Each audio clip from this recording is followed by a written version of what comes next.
Hello and welcome to another Louise Savage Muses session where I discuss books and more books. It seems to be mainly books at the moment, but I'm sure we'll move on to other things at some point. Anyway, I know Christmas is fast approaching, and I thought maybe I'd talk about some of the books that I've read recently that I think would make very good Christmas presents, and also very good seasonal reading, really, just something to curl up with over Christmas. And the choice is 4 novels that I've chosen, which all were shortlisted for the Books in My Bag Awards, the Readers' Awards. And I suppose without any further ado, I will start with the book that won, which is Sarah Winman's Still Life. And you may well already have read this, I suspect, because it's been doing extremely well, and rightly so. I thought this was wonderful. I'm a big fan of Sarah and her writing, and I've sort of followed her career ever since my son Simon Savage of Savage Reads fame did his very first author interview, and it was actually with Sarah Winman. And she was talking about when God was a rabbit, when she was still a sort of fledgling author, I suppose, published author anyway. And so, you know, I've followed her career with some interest, as I have followed my son's career too. It'd be a bit strange if I hadn't. And I absolutely loved Tin Man, which came out a couple of years ago by Sarah. And up to this point, she hasn't produced a big chunkster novel like this one. And oh my goodness, I don't know where to start with this, really. So there are so many things to love about it. One is the fact that it's such a positive novel. It's wonderful to meet such a rich cast of characters who all are a little bit unusual. Mind you, what is normal? I really don't know. But you've got this fantastic wealth of characters who you kind of come to absolutely love. And I suppose it's really difficult to pigeonhole it in any way, to sort of say what kind of story it is. But it's in many ways a story about friendship, I think, and loyalty, and, you know, not having to be normal. You know, that idea of being unconventional and it being okay to be unconventional. So it's set between Florence, what's not to like about that, and a fantastic sort of old London pub, which is populated with many a wonderful boozer, one of whom, well, not a boozer, but one of the residents in the pub is a parrot called Claude, which is why it's got this wonderful parrot on the cover. And I became extremely fond of Claude as the novel progressed. It starts in Florence with Ulysses, who's a young soldier who has been involved in, well, it's 1944, so he's out there, it's the war, and he meets this woman called Evelyn Skinner, who is a sort of art historian, possibly a spy. You know, she's a very intriguing woman. She's in her 60s, and there's just something that, it's like a sort of instant bond springs up between them. It's what you might refer to as like-mindedness. They just seem to click. And throughout the novel, at various points, they almost meet again and don't quite. And so you've got this wonderful kind of wistful strain of their comings and goings. And they even at one point, much later in the novel, cross on the Ponte Vecchio, which is a fantastic Florence landmark, a bridge over the River Arno. But they don't actually see each other. So there's that sort of zigzagging its way through the novel. But also it's the story of Ulysses and the woman who his sort of love interest is not right, but the woman who he absolutely adores, called Peg, who has fallen for an American soldier, has a child, and it's actually Ulysses who ends up protecting and looking after that child. And oh my goodness, I mean, the scenes in Florence, the other wonderful thing about Ulysses is that he makes globes. I mean, again, I've got somewhere in here up there, a fantastic antique globe that my belonged to my grandfather. They are just amazing things, aren't they? Particularly, you know, the sort of older ones. So, you know, just learning the scenes that involve his craft really have something important to say. So I just feel that if you want an uplifting read over Christmas, you cannot go far wrong with this. It really is a joyous, joyous novel. So that's novel number one. I thought I'd include some nice footage of Simon and I interviewing Sarah when she won her Books in My Bag award. Savage sandwich. Okay, yeah. Who doesn't want to be in the savage sandwich? Look at that, is it heavy? Yes, feel it. Oh, Mum's been waiting to do this. She was telling me about it. You need one of these. Honestly, what's she doing? It is a worry. Right, okay. So, are you going to ask the first question? I'll do the intro, you ask the first question. Okay. So, we're now here with fiction winner Sarah Winman. Yay. Mum? Well, Sarah, how does it feel to win this? What does it mean to you? Oh my God, it means so much.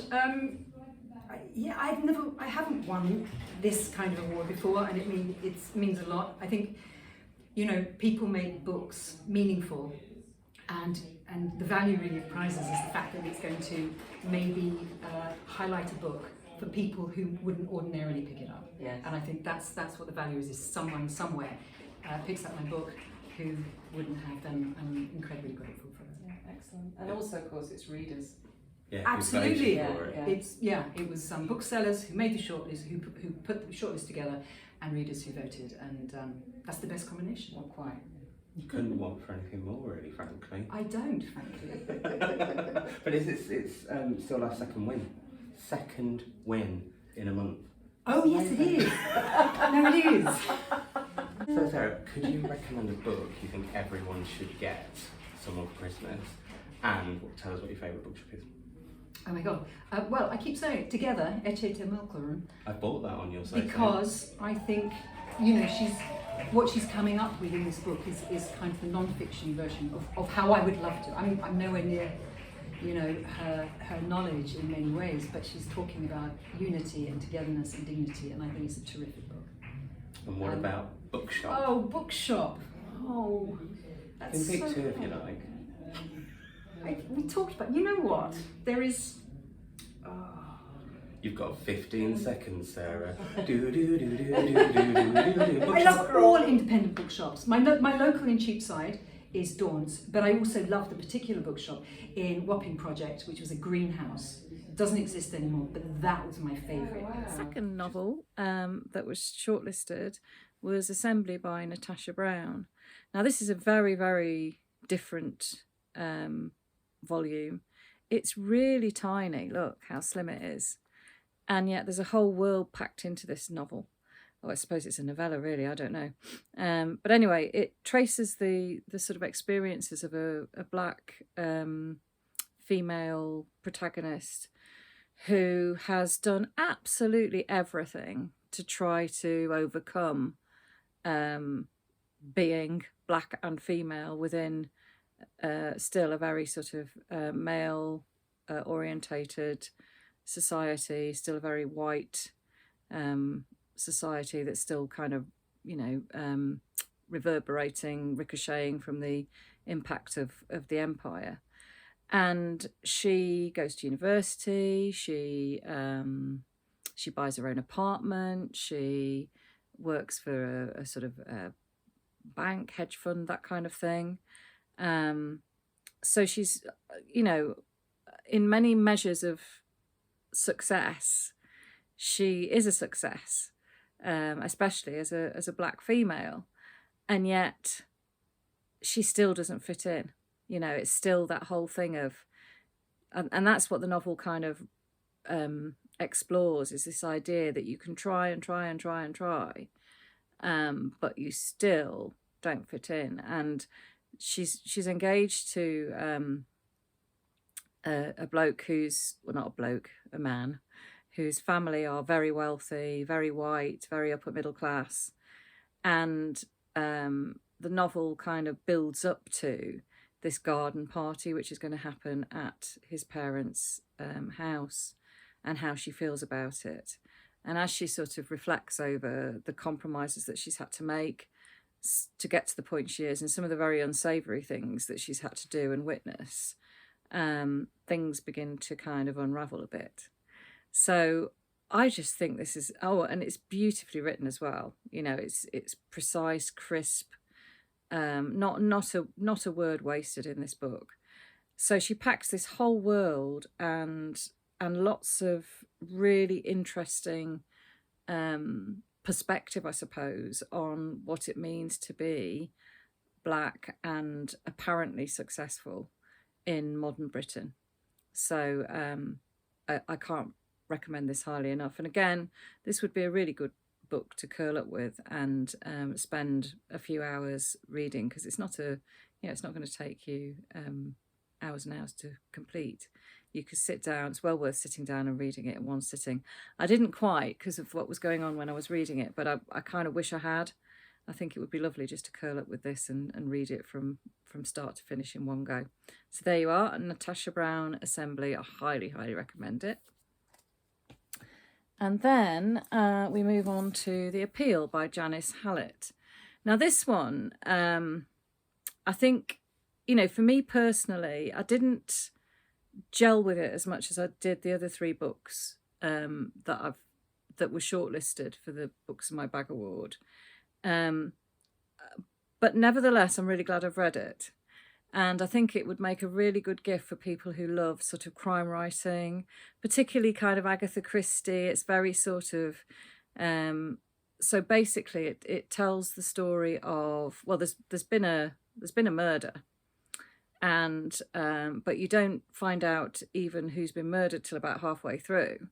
And it's very, very cleverly constructed. I really don't know how she managed to do it, because the whole sort of story is told in emails and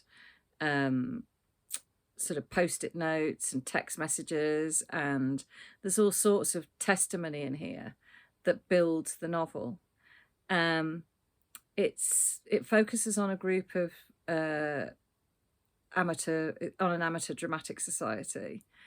So if that's your thing, I think you definitely enjoy this, because I suspect a lot of the characters in it are the types of people who would be the staple of that kind of organisation.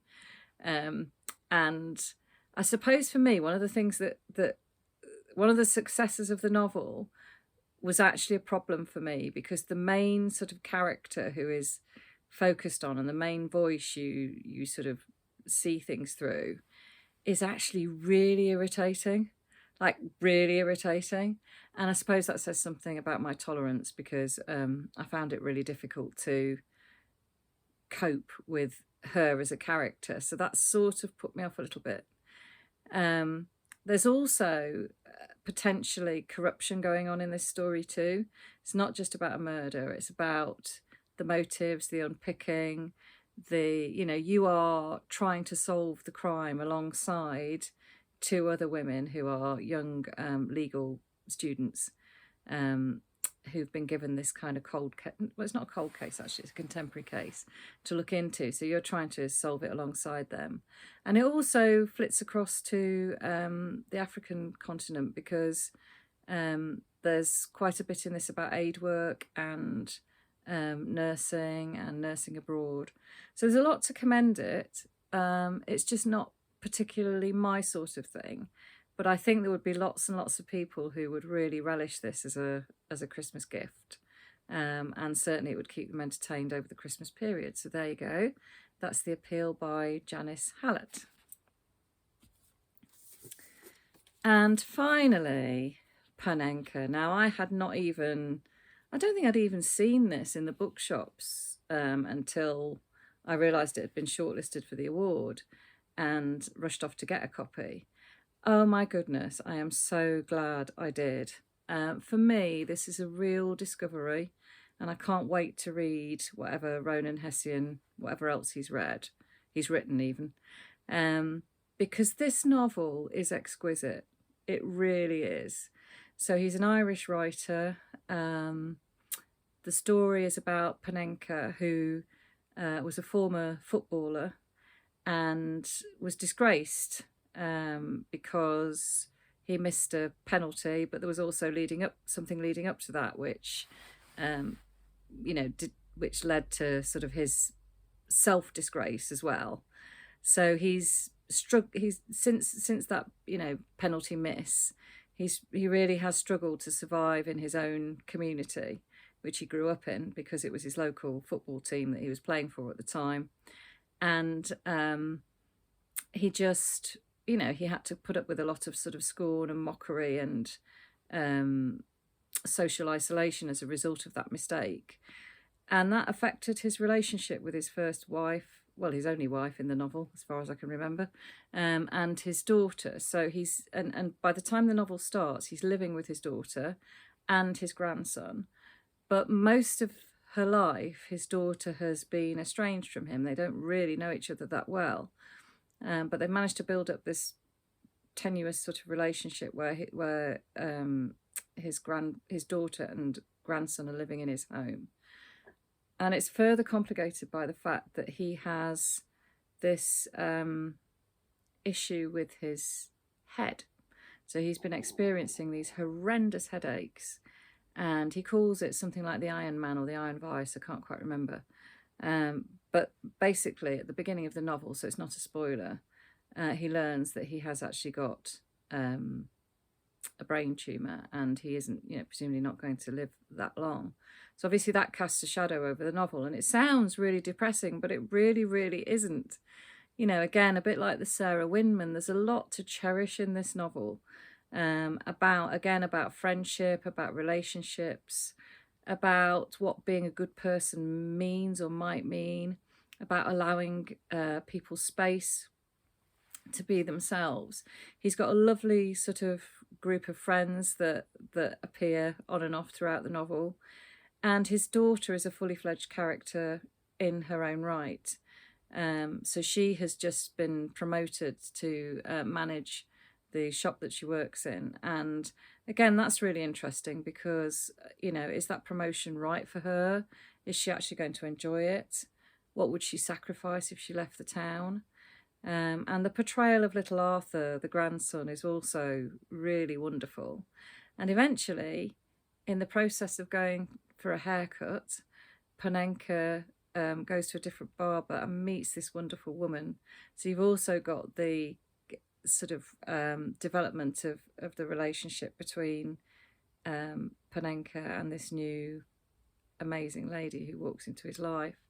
So it's a really heartwarming story, and it shows how life can be worth living even when you're living under the shadow of something horrendous like a brain tumour.